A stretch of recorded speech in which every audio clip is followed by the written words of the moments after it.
Dear students, हमने SST का first lesson पढ़ लिया था। Now it is lesson 2 globes and maps, यानी ग्लोब्स और मैप्स का अध्ययन करना हम इसमें सीखेंगे।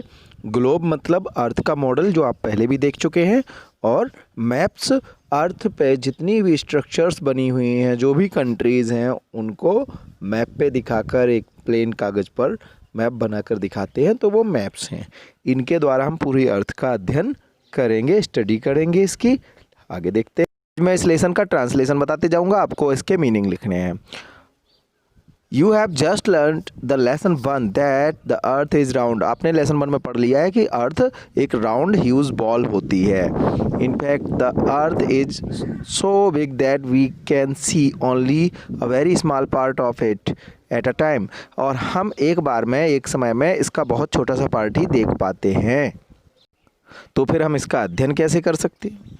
सो we can study the earth with the help of globe and maps. इसलिए हम अर्थ की स्टडी करते हैं, अर्थ को अध्ययन करते हैं मैप और ग्लोब्स की सहायता से। पहला हमारा टॉपिक है globe. The globe is a small model of the earth. Globe क्या होता है? ग्लोब अर्थ का एक स्मॉल मॉडल होता है। And the rod of the globe represents the axis of the अर्थ। और ग्लोब की बॉल जैसी स्ट्रक्चर को घुमाने के लिए जो बीच में एक रॉड डली होती है अंदर, वो एक्सिस के जैसी है, जैसे अर्थ का एक्सिस हो। The globe is placed on a stand in the same position of that as that of earth is earth's axis to the plane of its orbit.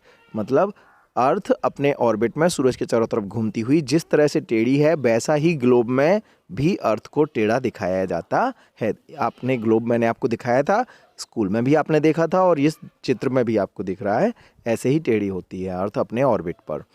We can see only half of the earth on a globe at a time. हम globe में earth का आधा हिस्सा ही एक बार में देख सकते हैं, क्योंकि आधा हमारी नज़रों के सामने है और आधा पीछे साइड होगा।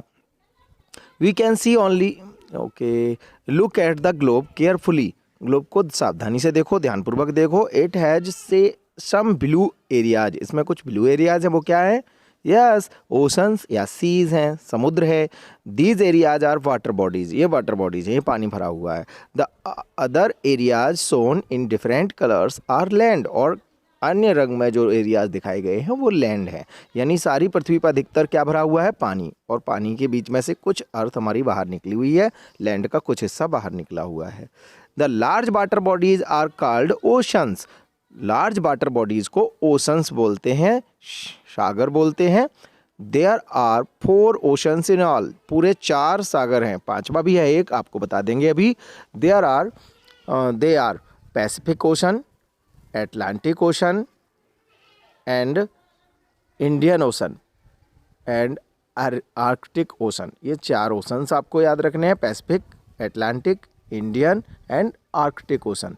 और 5वां एक और ओशन है जिसको लोग कभी कभी ओशन भी बोलते हैं, वो है Antarctic. Some people also consider Antarctic as the 5th ocean. 5वां ओशन उसे माना जाता है। The Pacific ocean is the largest of all. इन सब में सबसे बड़ा कौन सा है? Pacific ocean. हिंदी में से प्रशांत महासागर बोलते हैं, है ना। तो the Arctic ocean is the smallest one, और आर्कटिक है सबसे छोटा वाला। Only the Indian ocean is named after a country, India. केवल इंडियन ओशन ऐसा महासागर है जिसका नाम एक कंट्री के आधार पर है। कौन से कंट्री के आधार पर? इंडिया के आधार पर इंडियन ओशन नाम दिया गया है। आपको एक फॉर्मूला भी देता हूँ जो है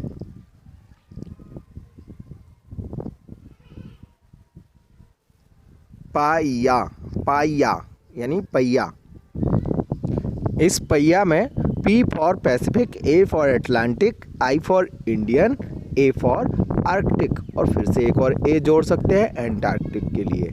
इस तरह से हमारे चारों ओशंस यानी चारों महासागरों के नाम क्लियर हो जाएंगे। सबसे बड़ा Pacific, Atlantic, Indian and Arctic ocean. Okay, तो the Pacific ocean is the largest of all, सबसे बड़ा है, एंड आर्कटिक सबसे छोटा है। Ocean are not flat beds, oceans भी फ्लैट नहीं है, चपटे नहीं हैं। There are mountains, ranges, trenches, volcanoes on the ocean floor. Ocean floor भी फ्लैट नहीं है, उसके अंदर कहीं कहीं पर माउंटेन जैसे हैं, कहीं कहीं पर ट्रेंचेज हैं। ट्रेंचेज मतलब बहुत गहरे गड्ढे जिनको गर्त बोला जाता है। और इसके अलावा वॉल्केनोज भी है, यानी ज्वालामुखी हैं उसमें। ऐसे ही बहुत सारी संरचनाएं समुद्र के अंदर होती हैं, इसलिए समुद्र में जाना बहुत खतरनाक होता है, बहुत गहरा भी होता है ये। The smaller bodies of water are called sea, bays and gulfs. और उससे भी छोटे महासागरों से जो छोटे वाटर बॉडीज होते हैं, यानी जिन्हें बोला जाता है समुद्र या सागर, सीज। फिर बेज बोला जाता है कुछ को, यानी खाड़ी। गल्फ यानी वो भी खाड़ी जैसी ही होती है। आगे आगे पढ़ेंगे। The large masses of land are called continents. और बहुत बड़ी भूमि जो समुद्र में बाहर निकली होती है उसे हम कंटिनेंट बोलते हैं। जैसे इस फिगर में भी कुछ भूमि दिख रही है तो वो है continents. There are 7 continents in all. तो पूरे 7 कंटिनेंट्स हैं और उनके नाम भी आप बहुत अच्छे से याद कर सकते हैं। Asia, Africa, north America, south America, Europe, Australia and Antarctica. इसका भी मैं आपको फॉर्मूला दे दूंगा लास्ट में आपको नोटबुक पे लिख के, ओके, जिससे आप इसको साइज़ के आधार पर क्रम से याद कर लोगे। नेक्स्ट है, Asia is the biggest continent and Australia is the smallest continent. Asia सबसे बड़ा कंटिनेंट है और ऑस्ट्रेलिया सबसे छोटा कंटिनेंट है। और समुद्र के बाहर निकले हुए इन्हीं कंटिनेंट्स में कई सारे देश बसे हुए हैं, यानी कंटिनेंट कई देशेस में बटा होता है। Our country India is a part of Asia. हमारा देश भारत भी किसका पार्ट है, किस कंटिनेंट का, एशिया का। Very good. अब हमको अर्थ के 2 अलग अलग आधे आधे हिस्से दिख रहे हैं, एक आगे से दिखेगा, एक पीछे रहेगा। सपोज इस साइड से हम देख रहे हैं तो मान लो ये आधा है, तो आधा पीछे वाला हिस्सा दूसरे गोले में दिखाया गया है आपको। ये पूरा वर्ल्ड का मैप बन जाता है, पूरी अर्थ का मैप बन जाता है। इसमें आपको सारे कॉन्टिनेंट्स दिखाई दे रहे हैं। लेफ्ट वाले गोले पर ऊपर नॉर्थ अमेरिका है और नीचे साउथ अमेरिका है। अर्थ के आधे हिस्से को नॉर्थ पार्ट और नॉर्थर्न हेमिस्फीयर बोलते हैं और नीचे वाला आधा हिस्सा साउथर्न हेमिस्फीयर होता है। तो नॉर्थ अमेरिका नॉर्थर्न पार्ट में है, साउथ अमेरिका साउथर्न पार्ट में है। बीच में दूसरे गोले पे आपको दिख रहा है अफ्रीका, ऊपर यूरोप और एशिया लगभग मिक्स है थोड़ा सा, और ऑस्ट्रेलिया साइड में नीचे दिख रहा है। इस तरह से आपके कितने कंटिनेंट्स आपको दिखाई दे रहे हैं यहाँ पे? यस, 6 ये हो गए। 7th कंटिनेंट नीचे व्हाइट में दिखाई दे रहा है, एंटार्कटिका। समझ में आया? ये येलो कलर में 6 कंटिनेंट्स है यहाँ। वेरी गुड, आपने बिल्कुल सही समझा कि ये तो 6 हुए। और 7th नीचे राउंड सा है छोटा सा, एंटार्कटिका व्हाइट में दिखाया गया है। Okay, now maps. अब हम देखेंगे मैप्स को। No doubt a globe is a true model of earth. इसमें कोई शक नहीं है कि अर्थ का बिल्कुल सही मॉडल है globe. But it is not big enough to show all the places in detail. लेकिन ये इतना बड़ा नहीं होता है कि अर्थ पे जितने भी सारे स्थान हैं उनको डिटेल में हम देख सकें, इसलिए हर स्थान का फिर अलग अलग मैप बनाया जाता है। Moreover it is difficult to carry a globe from one place to another. और एक स्थान से दूसरे स्थान पर ग्लोब को ले जाना भी आसान नहीं होता। To overcome these problems we use maps. इन प्रॉब्लम्स से आगे निकलने के लिए हम किसका यूज़ करते हैं? मैप्स का यूज़ करते हैं इन प्रॉब्लम्स को सॉल्व करने के लिए। A map is a drawing on a flat surface like a paper. Paper जैसे किसी भी फ्लैट सरफेस पर एक ड्राइंग बनाते हैं जगह की। It can be a drawing of the whole surface of the earth. ये पूरी अर्थ की ड्राइंग हो सकती है, और एनी पार्ट ऑफ इट, या अर्थ के किसी पार्ट की भी, छोटे से पार्ट की। Map can be very big और वेरी स्मॉल। मैप्स छोटे भी हो सकते हैं और बड़े भी हो सकते हैं। दे कैन बी फोल्डेड, उन्हें फोल्ड भी किया जा सकता है। We can carry them easily, और हम उनको आसानी से कहीं भी ले जा सकते हैं। We can make a map of the whole earth. हम पूरी अर्थ का मैप बना सकते हैं एक। This is called a world map, और उसे बोलते हैं world map.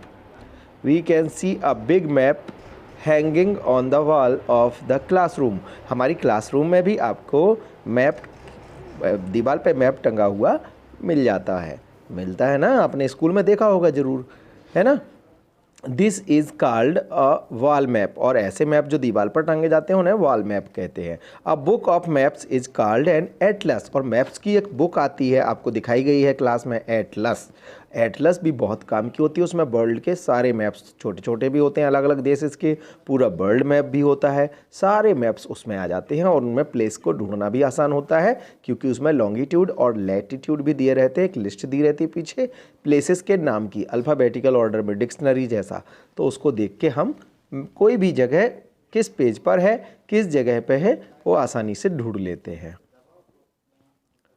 N atlas contains the map of countries, atlas में कंट्रीज़ के मैप्स होते हैं, स्टेट्स के मैप्स होते हैं, सिटीज़ के मैप्स होते हैं, रोड्स होते हैं, रिवर्स के मैप्स होते हैं, माउंटेन्स के मैप्स होते हैं, forests, crops, soil, climate and rainfall, ये सारे तरह के मैप्स उसमें होते हैं। कहाँ कितनी रेनफॉल होती है उसका मैप, क्लाइमेट्स के, है ना। तो though the maps are very useful, यद्यपि मैप्स बहुत यूजफुल होते हैं, बहुत उपयोगी होते हैं, they have one big drawback, उनका एक बुराई होती है उनकी, they can not show the earth is its true shape, वे अर्थ को इन इट्स ट्रू शेप, उसकी सही शेप में नहीं दिखाते, यानी गोलाकार नहीं दिखाते हैं। मैप्स देखकर हमें लगता है जैसे अर्थ चपटी है। डू यू नो वाई, क्या आप जानते हैं क्यों? This is because the earth is round in shape, क्योंकि अर्थ तो राउंड होती है जबकि मैप राउंड नहीं होता है। आगे हम देखेंगे direction in a map, map में डायरेक्शन कौन सा किधर होता है। You already know the 4 main directions, आपको 4 डायरेक्शंस के बारे में पता है, north, south, east and west. आपको याद रखना है जब भी हम कोई मैप सीधा लेते हैं उसमें जैसे इंडिया का मैप दिख रहा है तो ऊपर साइड में नॉर्थ है और नीचे साउथ, और दाएं साइड में ईस्ट और बाएं साइड में वेस्ट। देखिए मैप पर, इंडिया का मैप जो बुक में बना है ना, इसमें दिख भी रहा है east west north south, north south ऊपर नीचे है, ऊपर ईस्ट नहीं होता है, याद रखना है ये बात। If you stand facing on a map the top of the map shows north, तो मैप के टॉप पर हमेशा यदि उसकी तरफ चेहरा करके खड़े होते हैं तो नॉर्थ होता है। द बॉटम शोज साउथ, इस तरह से, एंड राइट साइड में क्या होता है, ईस्ट, और लेफ्ट में वेस्ट होता है। The direction are always shown in the same way in all types of maps, सभी तरह के मैप्स में इसी तरह से डायरेक्शंस को दिखाया जाता है, दिशाओं को दिखाया जाता है। These directions help us to locate different places on the map, map पर डिफरेंट प्लेसेस को लोकेट करने के लिए, उनकी स्थिति जानने के लिए ये डायरेक्शन बहुत उपयोगी होती हैं। Look at the map of Asia given below, नीचे एशिया का मैप दिया गया, उसको देखिए। Try to locate our country, और अपने देश को ढूंढने की कोशिश कीजिए। इंडिया इन इट, है ना, इसको इंडिया, इसमें इंडिया को ढूंढिए। It lies in the southern part of Asia, Asia के किस डायरेक्शन में है, साउथ में है, नीचे दिख रहा है आपको ये इंडिया लिखा हुआ है। ओके ना, पढ़िए इसको, मीनिंग्स लिखिए, फिर आपको मैं इसकी एक्सरसाइज करवाऊंगा, है ना। Thank you.